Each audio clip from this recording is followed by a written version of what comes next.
In this video, we are looking at how to set up items in SmartBoss. Now, to set up items, first go to References, and then you go to Item Setup. And you get this beautiful screen. Now, this screen has a few features, a lot of features that I can show you. Now, the first one is on the left-hand side of the screen. It displays the list of all the items you've entered, and you can easily search through by coming to up here, and then you type whatever you're looking for. Promo, if you want pork, type pork, or pork items, pork bone, right there. Now we have, so this is where you search. We have a small button here where you can refresh the list. Now we have a place here you can double click to pick a picture for an item. Let's see if I can get a picture from there. There's a picture. So that's a picture. So that's how you do it. Now, to enter a new product, go to two steps. So the first step is entering the details of the item, and the second step is setting up pricing for the item. So we'll do that. Now, to enter a new item, you first need to click on the new button, and the shortcut is F3. Now you start from the top and make sure you provide every details. Make sure you provide every detail to the bottom, then you can click on the save button. Now the first one is item status. The item status specifies that the item you are entering is active and it should show in the sales list, or when you are selling it should appear in that list so that you can be able to sell it. Now the second one is charge VAT. Now if the item you are entering attracts VAT, then you have to click on this button. So when you are selling, the system will be able to calculate VAT according to the laws of Ghana. Now, so you enter the name of the item. I'll do new item. So you see that the list on the left is vanished. So whenever you are typing a new item, it searches through the existing list to see if that item is already there. If that item is already there, the system is going to bring it up. Example, if I start typing pork, it's going to bring me all pork items. It's going to bring me all pork items. And let's say pork bone. You see, to bring me all pork bone. So if what I'm typing is already there, I can clearly see from here. If it's not there, then I can go with my new item. Now description is optional, so you may or may not enter it. And then you select item category. That is a category within which the item you are entering falls. So you select it. So I can select any one I want. These ones are default, so you keep it that way. Shelf. If you have a specific shelf for this item, you need to select it. And then the warehouse is going to, in this case, is going to the shop, so I keep the shops.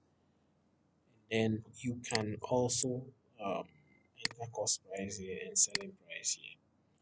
Can also skip it and then you enter it after you save. So if it's just a simple price, then you can use the cost price and the selling price. But if it's detailed where you can set up multiple prices for an item, then you need to do it under custom. So I'll skip this so I can show you at the other side. Now scan barcode. Scan barcode. At this point, if your item has a barcode, you need to um, you need to use your scanner, your barcode scanner, and then just scan. Just scan as many barcodes that you want to scan for the item. When you are done, you come to the down, which is the inventory control. Over here, you have to set up your reorder level, which is the level at when your products get there, the system will prompt you that the item is getting finished. So I usually use five. So I can put in five. Real order quantity. Yes, you may or may not, is optional. Then quantity. The number of items that you have in stock. So if it's 100, you put in 100. Then we have allow auto stock management. If you want the software to manage your stock, as in when you sell, it will reduce the quantities for you. Then you have to check this, which is the default is always checked. Then the opening stock will automatically come. That is quantity you entered here becomes the opening stock. So the system will do that for you.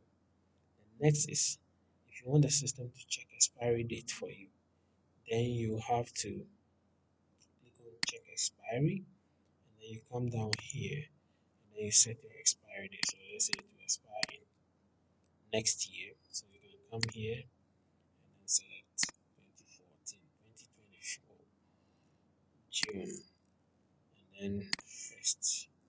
So that's how you set the expiry date. And then you click here to select a supplier. So I'll select chicken farmer.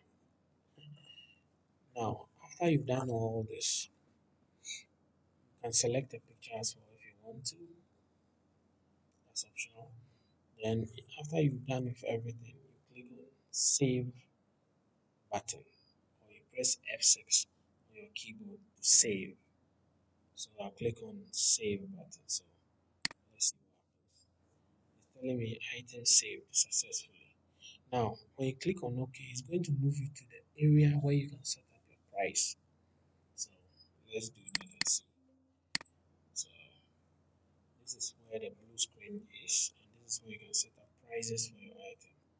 So right here, I'll say I bought the item for 5 cedis, and then I want 100%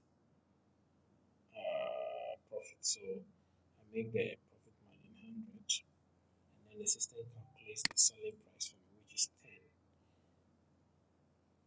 And then we have auto discount. If you are doing promotion and you want anytime somebody buys this, the system should give you a percentage discount. You can input that percentage here. But if you don't want to do that, you keep it as zero. So I come to unit name and then I select the unit. So let's say a pack is going for 10 cedis. So I press click on selling price and then I press the enter key. So my price has been set up. Now, if I want another price, let's say I want to sell pieces of this, then I need to set up a price for pieces. So let's say pieces is 0.5, 50 pesos, and then now there's something you need to know here.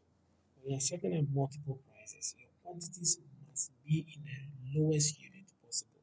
So in this case, our quantity has to be in pieces because we are selling pieces and then we are selling packs. So pieces, the unit quantity will be 0, and then pack, the unit quantity will be the number of pieces that makes a pack. I hope you get it. For pack, the unit quantity will be the number of pieces that makes a pack. So in this case, 10 pieces makes a pack. So that becomes the unit quantity for a pack. That's 10. Now note that if the only price for the item is pack, then you can make the unit quantity 1. In that case, you are looking at the quantities in packs. But if you are selling packs and you are selling pieces, then the unit quantity has to be the number of pieces in a pack. I hope you get it. So that's that. So that's how you set up items. That's how you set up items. Feel free to call or put a comment if you have any issue or if you have any question to ask. We'll be ready, ready, ready, ready, ready to answer all your